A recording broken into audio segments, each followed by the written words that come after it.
Hello, and welcome to the orientation for multimedia applications. You may be wondering what a multimedia application even is. Multimedia simply means more than one media. The different medias that you can use in an application or a tool when you present to others includes sound, videos, photographs, links. All of those are considered to be media. When you have more than one in an application or in a tool to present information to other people, that's called a multimedia application. You are going to use this throughout the rest of your life.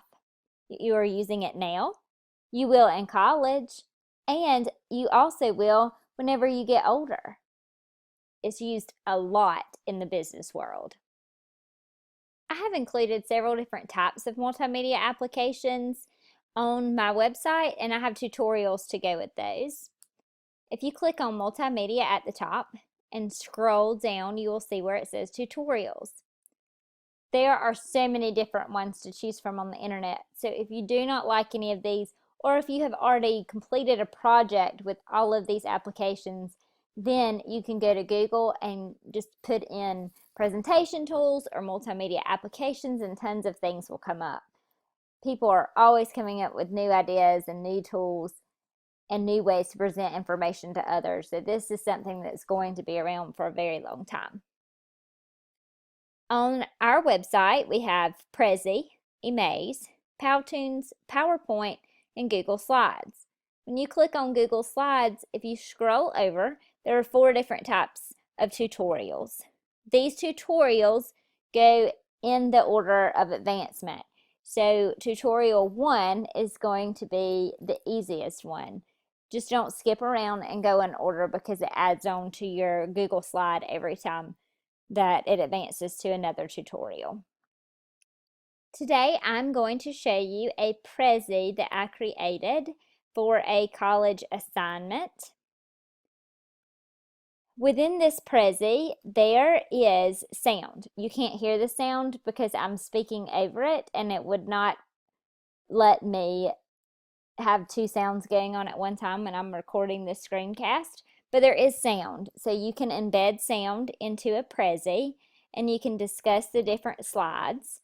Whenever you do embed sound into a Prezi, you want to give enough time on each slide for people to be able to read what it says. However, you also want to be able to tell them information that may not exactly be on the slide. So whenever you do record your sound, you want to provide information for them that's not there.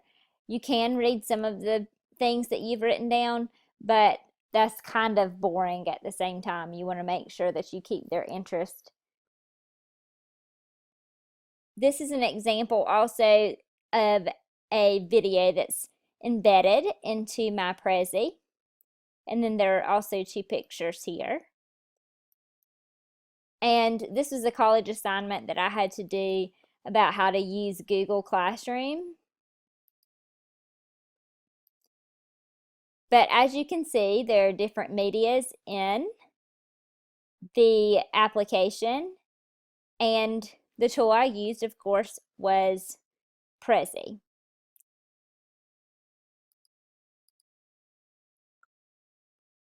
Now, if you have already created a Prezi before, I do not want you to do that today. This is an assignment that I want you to learn and to grow from. So I want you to choose a tool that you've never used before, and that way you can become more familiar with that tool, and that can just be another thing that you have that you know how to do. I am also going to go over the rubric with you. If you click on Multimedia and you go to Guidelines and Rubric, you can get to the rubric 2 different ways. When you click on Multimedia and you go to Guidelines and Rubric, you can click on it right here and get to the rubric, or you can scroll down and click on this button for the rubric. We will look at that in just a moment. For the guidelines, this page tells you what you need to include when you create your presentation. You need to make sure you have at least 1 video. Photos and images and graphics should be included throughout the project. And you have to include text in your project as well. This is a very important page that you need to read. This information talks about copyrights and laws. And whenever you are embedding videos and photographs in your presentation, you're going to need to tell me where that information came from. And I want you to include the law that allows you to use that. This information right here tells you that. So make sure that you read over it. Let's scroll back up and look at the rubric. You are going to be assessed in 5 different areas. The first one is citations and permissions. You need to make sure all material has documentation of citations and permissions throughout the project. Make sure you read that copyright information that I told you about.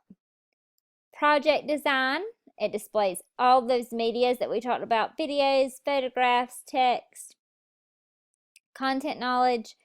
You need to make sure that your presentation includes what your standards and your elements are expecting of you. It needs to be accurate and it needs to be thorough. Organization, the content needs to be organized and easy to navigate. Evidence of planning with an outline or storyboard is provided. Remember, you always need to have a plan before you start a project. And then, of course, last but not least, creativity and demonstration. You need to make sure that you are very creative throughout your whole entire project, and your demonstration needs to be well planned out and presented in a unique way in order for you to get all of your points there.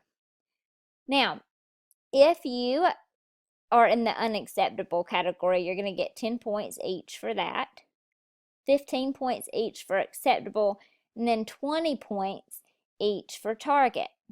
If you will read at the bottom, it tells you several other things you need to include in your project, like a name, title, introduction.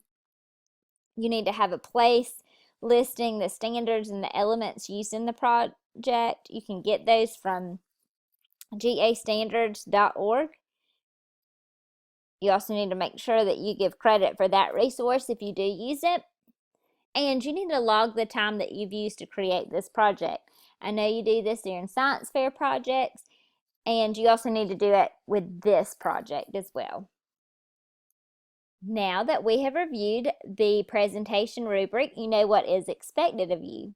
We're going a little backwards here, but I think that we need to do that in order for you to know exactly what I'm looking for and exactly what you need to have included on your project. Now, whenever you go to the next step, when you stop watching this orientation video, then you need to go to project directions. You need to make sure that you look at your timeline and checklist and that you've chosen a topic. If you're in 3rd grade, of course, click 3rd grade, then 4th grade and 5th grade.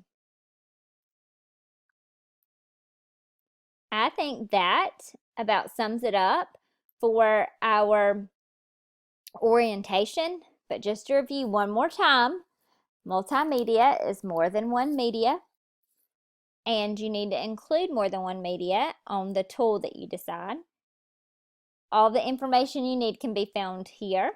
You need to start with project directions. When you click on project directions, it will take you to a site that looks like this. You scroll down and it has your directions. You also need to make sure that you're familiar with the topics and timeline and checklist.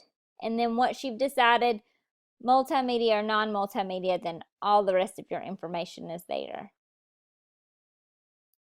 That sums it up for this orientation video, and I hope you have a great time with your project. If you have any questions, I will be right here, or you can also click contact, and if you're at home working on your project, then you can send me an email that way. Good luck and have fun.